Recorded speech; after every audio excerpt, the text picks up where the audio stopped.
Very good afternoon, Mike. How are you today? Good, mate. Good. Looking forward to the weekend. Good challenge ahead. Sure, it's a big game for sure. But Mike, before we get on to that and some other matters, just have a quick word about Whitehaven, the previous game. Reflections on that one. It's always difficult, isn't it, when we have a chat about a game? You know, the emotions are high. You've had a kind of a few days now since then. Your thoughts and opinions any different? You know, come later on in the week. Yeah, and they always are when you rewatch it. It's why I try and stay as leveled as possible after the game, because when you rewatch it without the emotion, it's you see a lot. You see things differently. So yeah, it was yeah. But I mean, similar messages to after the game, mate. We needed to be better. Needed to be more disciplined. At the same time, I felt a bit sorry for the lads. We were hard done to, mate. There's some absolutely crucial decisions. You know, the ball steal on City that they score off. It's just a ball steal, and then the try that we score on half time it's not even a line ball. It's a yard behind. I just don't understand those two. They're absolute critical decisions. That's the 12-point swing, and then it was just the offsides, really, mate. Just trying to work out why we was offside so much. So just physically pausing the video on when the referee's giving the offsides, and we're not offside, you know, we're in line. So that's tough to take, because we're a really aggressive team off the line. We have great line speed, and we spoke about it to the players all week that maybe this week you just have to be, rather than 10 yards on side, you have to be 10.5 yards on side with the crowd baying for blood, and we weren't. So it is a learn, albeit as a matter of fact, we weren't offside on a lot of occasions. You know, in areas that were real swingers, actually, mate, in the game in terms of momentum swing. Just as we got momentum back, those things kind of, you know, let Whitehaven off the hook. So really disappointed, and felt sorry for the lads actually after seeing a lot of that stuff. But at the same time, like I said to you, I thought Whitehaven were excellent, mate, and that's certainly what Jonty echoed afterwards. He said that's as good as they've been at home all year as well. So unfortunately, it was a combination of us not being great. We didn't get the rub of the green with the calls, and Whitehaven were good. So we move on, mate.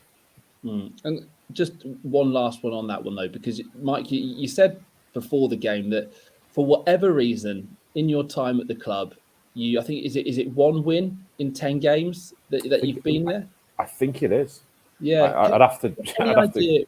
Any idea why that is? I know you just mentioned that the crowd, you know, the referee, but I mean, it really is a quite bizarre record, isn't it? It is, and I said to the lads on Tuesday, this is really important. Might sound quite poetic, but in this game, as in life, is people can try to coach you, teach you, speak to you, advise you on things, but it's only until you experience it yourself that you really know and you fully understand. So all week, nothing happened in that game that we weren't supposedly prepared for. Nothing that we hadn't spoke about. They didn't throw anything at us that we didn't know.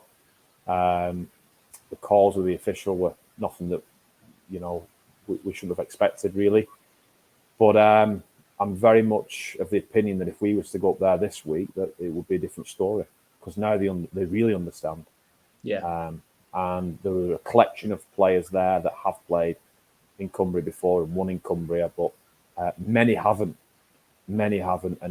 And I suppose moving forward, that's key. Another key for the club, Jake, is that you keep the core of that team together. So next year they understand exactly what they're going into firsthand through their experience, not through what I'm telling them, not through what other coaches are telling them, but from what they've experienced. So yeah, and it's just a tough away day in Cumbria. It's tough for everybody. We prepared well for the game. There was no issues there. It was just on the day we weren't good enough, and we'll learn a hell of a lot from that. Hopefully that we can keep the nucleus of that team together to learn from that experience for next year.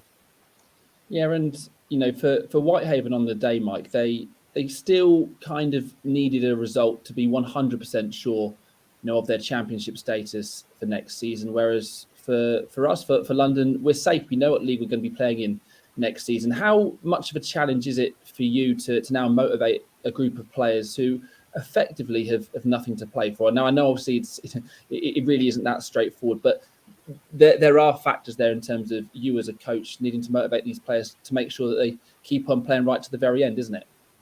It is, yeah. And I think the players have certainly got great integrity, and I'll never question that. But there is obviously a subconscious, I wouldn't say clock off, but at times a lowering of intensity that's required to win games. And you've seen we've played with incredible intensity in the last 8 weeks, 10 weeks. We've been really, really good on that, trained really well. We've brought great intensity to games, whether we've won or lost. So I definitely saw that at the weekend. I did, and it was disappointing. But I certainly don't think it's a conscious thing from the players. You are right, we are safe. Whitehaven had a lot on the line.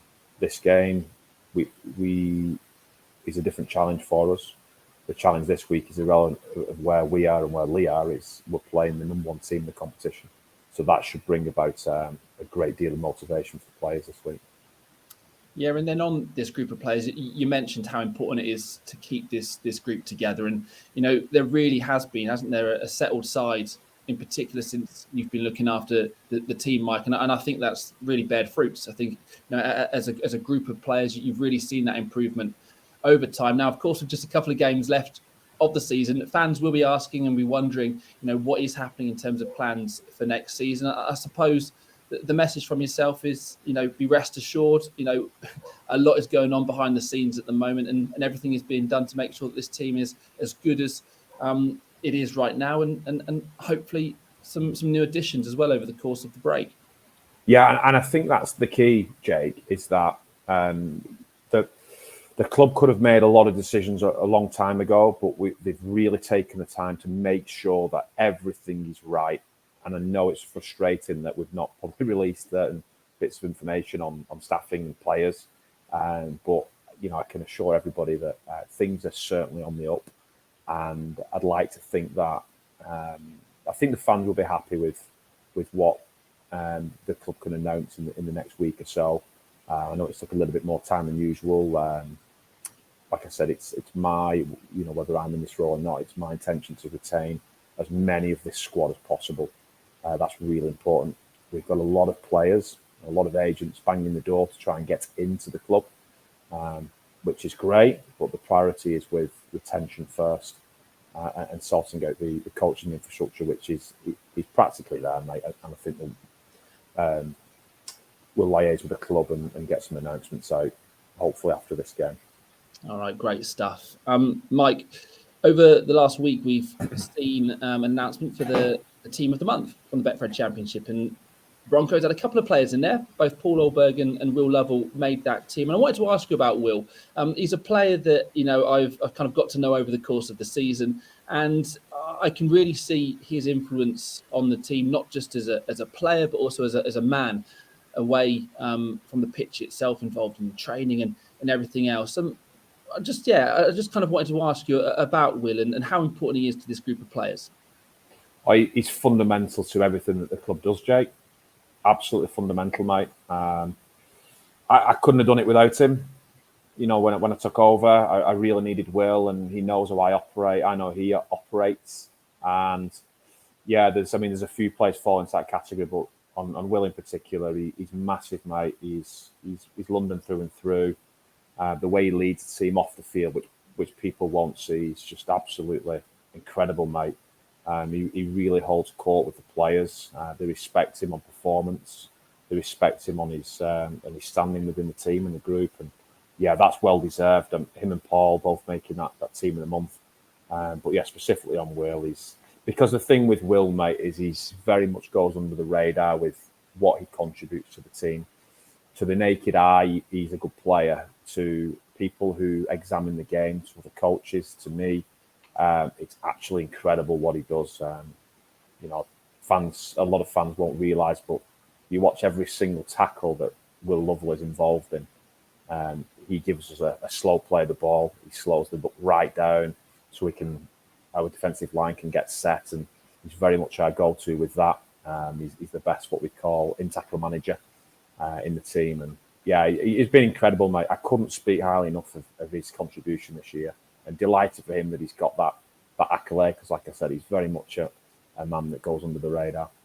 Yeah, no, absolutely. And very well said, Mike. Couldn't agree more. Right, let's talk Leigh, shall we, on Sunday. It's the league leaders. Goes without saying, Mike, this is going to be one of the biggest challenges. But I suppose this is the challenges that you want the players to relish, right?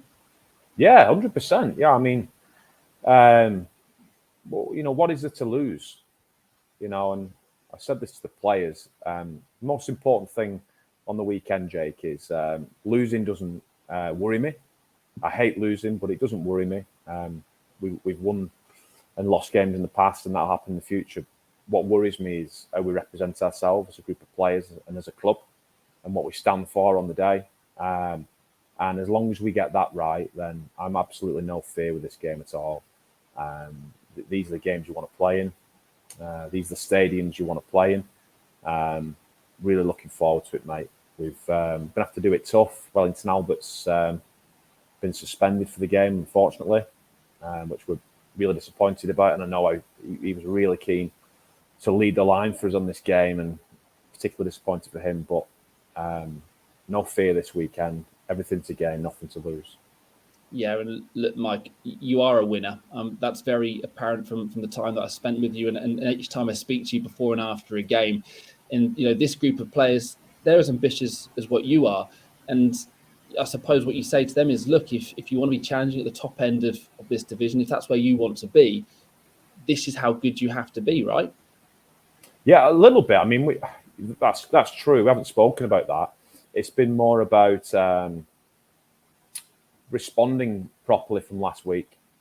We've put a massive focus since I've taken over on, if we lose a game, then the next game, it's kind of over my dead body type of approach. Like we have to perform. Win, lose or draw in the next game, we have to perform. We have to show togetherness more than ever. And this is a great challenge for us. And it's where we want to be. It's where we want to be next year or the year after. But the here and now, mate, it's a great challenge and one we're looking forward to. And I'll say it again, it's not the fear of losing, it's the fear of making sure that we represent ourselves properly.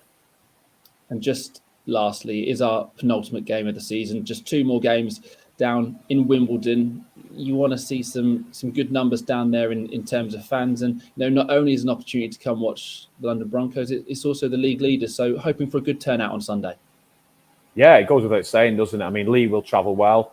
And I just hope that we can get the numbers down to drown them out, really, because they'll be vocal.